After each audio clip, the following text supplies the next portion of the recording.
This is Oscar night, the annual giving of Academy Awards to those who wrote, made, and appeared or otherwise were involved in the best movies of the year. Charlene Hunter-Gault has a story about one of this year's contenders. Charlene? It's The Color Purple, one of director Steven Spielberg's few voyages into adult seriousness, and the effort has been making movie history. 11 Academy Award nominations and currently grossing more than $73.5 million. But for all its critical and box office success, Purple has turned out to be as controversial as it is hot. The movie opened to star-studded fanfare in major cities. New York's audience included all of the principals, the movie's major and minor characters, producer and music man Quincy Jones, even Alice Walker, whose book inspired the movie. The morning after, the critics were raving. The Color Purple is nothing less than a revelation from director Steven Spielberg. The emotions The Color Purple taps are rarely depicted so skillfully and convincingly on a screen. The Color Purple is so fine that it may be great. Not great as in I had a great time at the party or you look great. I mean great in the sense of ennobling and enduring. But the critics, who were unanimous, were also all white. Blacks were seriously divided. In Los Angeles, some blacks picketed the movie and launched a boycott there and in other cities. In most places, blacks took no direct action against the movie, but it quickly rivaled the decades-old controversy over the negative black image in Birth of a Nation. Black Clarence. The Color Purple is set in rural Georgia in the early 1900s. It tells the story of Celie, a poor, homely black woman whose life is made miserable by the brutality of black men. And it was black male viewers who had by far the most emotional reaction to the film. New York Daily News columnist Earl Caldwell spoke for many of them. He wrote, "The Color Purple can make you see red. That's especially true if you are a man and happen to be black. There is not much in the movie you want to see." Among Celie's misfortunes, her father repeatedly rapes her, impregnates her, gives away the baby, then marries her off to another brutal black man. His name is Mr. Celie, give me some lemonade. He beats Celie, abuses her, and wrenches her away from her sister, the only loving relationship she ever had. Ain't cold enough.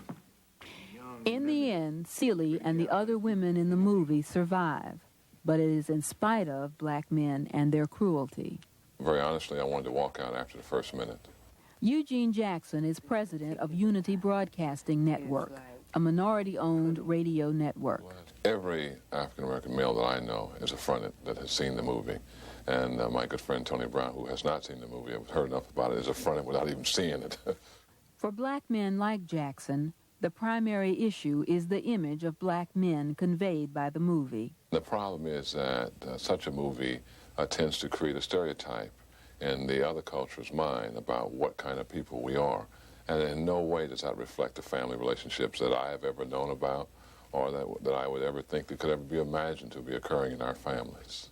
Dr. James Comer, a Yale psychiatrist, agrees that the movie reinforces stereotypes. I predicted that there would be an explosive reaction to the presentation of black males in that film. Why? Primarily because it's again the stereotype of the black male who doesn't care, the sexual expressions, irresponsible sexual expressions, sexual abuse, physical abuse of family. Blacks resent that kind of portrayal in the absence of the full spectrum of black life. Portrayal of blacks in the movies has always been a touchy issue, going back as far as 1915 when D.W. Griffith's Civil War epic, Birth of a Nation, glorified the Ku Klux Klan and depicted blacks as vengeful and violent. It was not until the 70s that black images in film were expanded significantly, with some attempts at positive images. Some say too positive. Sidney Poitier, a too-good-to-be-true cop in The Heat of the Night. Virgil, that's a funny name for a nigger boy that comes from Philadelphia. What do they call you up there? They call me Mr. Tibbs. or Richard Roundtree as a hip, big-city private eye. You say this cat is a bad mother? Shut your mouth. I'm talking about Sheriff. And we can dig it. But by far, of some 50 movies out by the early 70s, most were of the so-called blaxploitation variety, cold cash enterprises with no socially redeeming features. Black and white critics alike cried out for someone to deal with black life in serious terms. A decade later, enter The Color Purple. Since the day it opened, people have been flocking to theaters around the country in droves. For many, the movie was a positive experience. I think it was very, very beautiful. I loved it, and it put so much feeling into me. And right now, I feel like I want to go to church. It was great. It was really? Great, yeah. What did you think of it? I enjoyed it thoroughly, yes. We haven't cried like that since Gone with the Wind. I would agree with the protests that I've heard that black males are depicted negatively. My opinion, though, I think educated people won't necessarily say that's the way all black males are.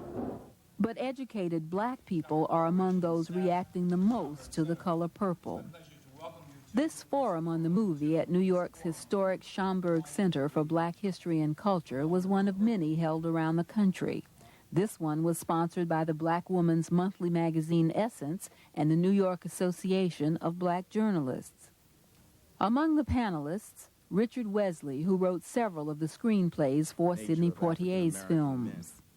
The film is a story of a person of low self-esteem and self-awareness who rises to a discovery of herself, and in that self-discovery learns that she is both capable of being loved and capable of loving others, that her chief tormentor happens to be a man is only incidental or coincidental. What I'm concerned about is what images are portrayed for black male actors. The brothers that I know who are black actors in this town, we don't think the movie served us at all. We don't think that most black women writers serve us at all. And we think that 50 years in this country, black women had to deal with reading novels in which they were accused of being the castrators of black men. 50 years of it. Richard, I'm not here to argue with you. Man, no one anymore takes these kind of positions, telling writers what they should write and how they should behave and what images they should be putting out there. Alice Walker wrote the truth. She wrote her truth. Well, you can believe... Emotional reactions like these prompted Washington, D.C. family psychologist Audrey Chapman to set up a special workshop on the movie. I was concerned that since we carry around a lot of myths about what men are not about and what women are not about, that this movie would only further reinforce those issues and in fact would not bridge a gap, but would further widen it. One of the interesting things that came out of the forum is that the men seemed terrorized by this movie. And I wanted to find out more about what that was all about. And the terror seems to be that one of the messages that the movie conveys is that women can bond and support each other and grow and make things happen and love, and they don't necessarily need men. And that's frightening for black men in particular, because the only thing that black men have particularly had to control and influence in this society has been their family and their women.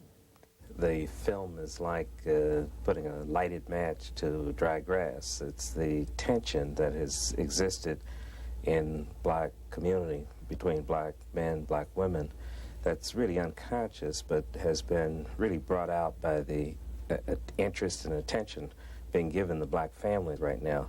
But the fact that black males have never really been able to provide for their families in the same way that white males, other groups have been able to do over the years, has created some tension between black men and black women. And it's often unconscious. It's led to the stereotypes of the hard, harsh black woman and the irresponsible black male. An exposed nerve. It's exposed primarily because the economics of the situation in the climate of the times, the rate of unemployment and other factors have forced into the open things about the family. But how could a movie come to be taken so seriously?